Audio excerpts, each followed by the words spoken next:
profound honor to invite the Honorable Prime Minister of India, Shri Narendra Modi ji, to kindly address the nation and the world on the occasion of International Day of Yoga 2026. ये मेरा परम सौभाग्य और अत्यंत सम्मान का विषय है कि भारत के माननीय प्रधानमंत्री जी से विनम्र अनुरोध करूं कि वे अंतर्राष्ट्रीय योग दिवस 2026 के अवसर पर राष्ट्र एवं विश्व समुदाय को संबोधित करें। मंच पर विराजमान राज्यपाल श्री RN रवि जी, ऊर्जावान मुख्यमंत्री शुभेंदु अधिकारी जी, केंद्र में मेरे सहयोगी प्रताप राव जाधव जी, अन्य सभी महानुभाव, यहाँ कोलकाता में जुटे सभी प्रतिभागी, देश विदेश में योग से जुड़ रहे सभी साथी और मेरे प्यारे देशवासियों, 21 जून का ये दिन पृथ्वी के कुछ भूभाग पर साल में सबसे लंबी अवधि का दिन होता है और अंतर्राष्ट्रीय योग दिवस के कारण 21 जून का ये दिन विश्व के सबसे बड़े सामूहिक उत्सव का दिन भी बन गया है। विश्व के अलग अलग हिस्सों से योग की एक से एक अद्भुत तस्वीरें आ रही हैं। भारत में हिमालय से लेकर हिंद महासागर तक, पूर्वोत्तर और पूरब में बंगाल से लेकर पश्चिम में सौराष्ट्र तक पूरा देश योग की ऊर्जा से, चैतन्य से भरा हुआ नजर आ रहा है। पूरा देश, पूरा विश्व एक दूसरे से जुड़ा हुआ नजर आ रहा है और यही तो योग की ताकत है। योग सबको जोड़ता है, योग सबको साथ लाता है। मैं इस अवसर पर पूरे विश्व को, संपूर्ण मानव समुदाय को अंतर्राष्ट्रीय योग दिवस की बहुत बहुत शुभकामनाएं देता हूं। साथियों, आज योग दिवस पर मैं खास करके पूरे बंगाल में, कोलकाता में यहां बने स्वच्छता के योग के लिए भी कोलकाता वासियों की सराहना करूंगा। ये अद्भुत पहल है, स्वच्छता से स्वागत। स्वच्छता से स्वागत पहल के लिए जिस तरह यहां लगातार श्रम किया गया है, नागरिक कर्तव्य निभाया गया है, वो सभी देशवासियों के लिए आज एक बहुत बड़ी प्रेरणा बन गया है। साथियों, योग दिवस के अवसर पर आज बंगाल में होना बहुत ही विशेष है। बंगाल की ये पवित्र भूमि, जहां भगवान रामकृष्ण परमहंस जैसे सिद्ध संतों ने अवतार लिया, जहां से निकलकर स्वामी विवेकानंद ने पूरे विश्व को योग से परिचय कराया, जहां महर्षि अरविंद जैसे महान योगी ने जन्म लिया,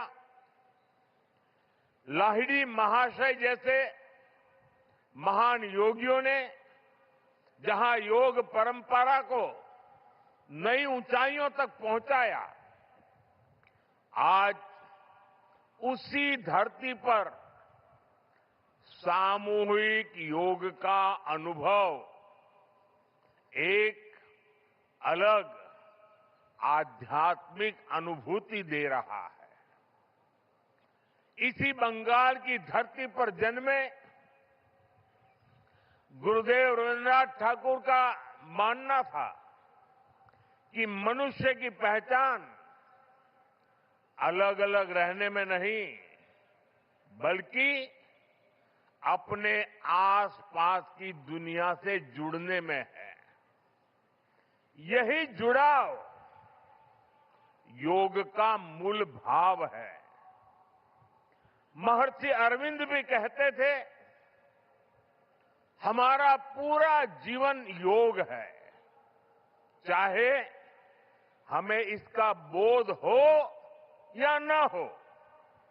योग जब स्वभाव में आता है तो वो मानवीय एकता का आधार बन जाता है। साथियों, योग केवल शारीरिक श्रम का साधन नहीं है। योग किसी एक आयु वर्ग के लिए सीमित भी नहीं है। भारत में हम जानते हैं और देखते आए हैं, योग मानव के जीवन का चेतना के साथ, ऊर्जा के साथ एक प्रकाश भी है। इसलिए इस वर्ष अंतर्राष्ट्रीय योग दिवस की थीम रखी गई है, योगा फॉर हेल्दी एजिंग। उम्र बढ़ने पर भी हम स्वस्थ रह सकते हैं, हम ऊर्जावान और सक्रिय रह सकते हैं। योग हमें इसके लिए मार्ग दिखाता है। Friends, when we speak of yoga for healthy aging, it means that we can work to ensure that age does not reduce human potential. Yoga can help human life to aspire for constant growth. Our target must be to be more flexible at 40 than we were at 20.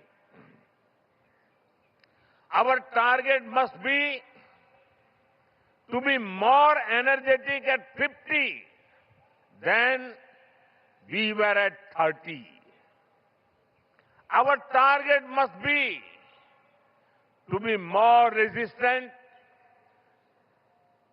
to lifestyle disease at 70 than we were at 50. This is where yoga can help us. It helps us tune our bodies to be flexible. It keeps our energy level high. It also helps us maintain a calm, stress-free life and help to keep lifestyle disease away. Moreover, with regular practice, yoga teaches us to remain lifelong learners of our own bodies and minds. The more we know about ourselves, the better we can manage ourselves. That is why Yoga for Healthy Aging, this theme must be seen as one for people of all ages, not just for the elderly. साथियों, गीता में भगवान कृष्ण ने योग के विषय में कहा है, युक्त आहार विहारस्य युक्त चेष्टस्य कर्मसु युक्त स्वप्न अवबोधस्य योगो भवति दुःखः। अर्थात संतुलित आहार विहार से, संतुलित क्रियाओं और कर्मों से, संतुलित नींद और जागने से योग दुखों का नाश करने वाला हो जाता है। ये संतुलन ही योग का आधार है। यही संतुलन हमारे जीवन का आधार भी है। लेकिन ज्यादातर लोग आज इस आधुनिक समय में जीवन के असंतुलन से ही जूझ रहे हैं। बहुत मशक्कत करनी पड़ रही है उनको। योग हमें जीवन को बैलेंस वे में जीने की कला सिखाता है। योग हमें डूज और डोंट सिखाता है। और जब हम हमारे शरीर को सही ढंग से चलाना सीख लेते हैं तो स्वास्थ्य हमारा स्वभाव बन जाता है। साथियों, योग केवल हमारे शारीरिक स्वास्थ्य पर ही फोकस नहीं करता। योग मानसिक स्वास्थ्य से शारीरिक स्वास्थ्य का मार्ग दिखाता है। इसलिए योग के विषय में युक्त चेष्टस्य कर्मसु कहा गया है। यानी हमें क्या करना चाहिए, क्या नहीं करना चाहिए, इसका बोध। ये बोध हमारे जीवन में शांति का स्रोत तो बनता ही है, इससे विश्व शांति का मार्ग भी खुलता है। इसलिए योग आज केवल हमारी पर्सनल लाइफस्टाइल के लिए जरूरी है, इतना ही नहीं है। योग दुनिया के बेहतर भविष्य के लिए एक आवश्यकता भी है। साथियों, अंतर्राष्ट्रीय योग दिवस के अवसर पर करोड़ों लोग योग से जुड़ते हैं। लेकिन आज का ये दिन हमें अपने साझा संकल्प को फिर दोहराने का अवसर देता है। आइए हम संकल्प लें, योग को केवल एक दिवस तक सीमित नहीं रखेंगे। योग को केवल एक कार्यक्रम तक सीमित नहीं रखेंगे। हम योग को अपने जीवन का हिस्सा बनाएंगे, अपने परिवार का हिस्सा बनाएंगे, अपनी आने वाली पीढ़ियों का हिस्सा बनाएंगे। साथियों, इसी दिशा में इस वर्ष योग 365 योग 365 की पहल को भी आगे बढ़ाया गया है। इसके तहत 100 दिन के ऑनलाइन योग कार्यक्रम का आयोजन किया गया है,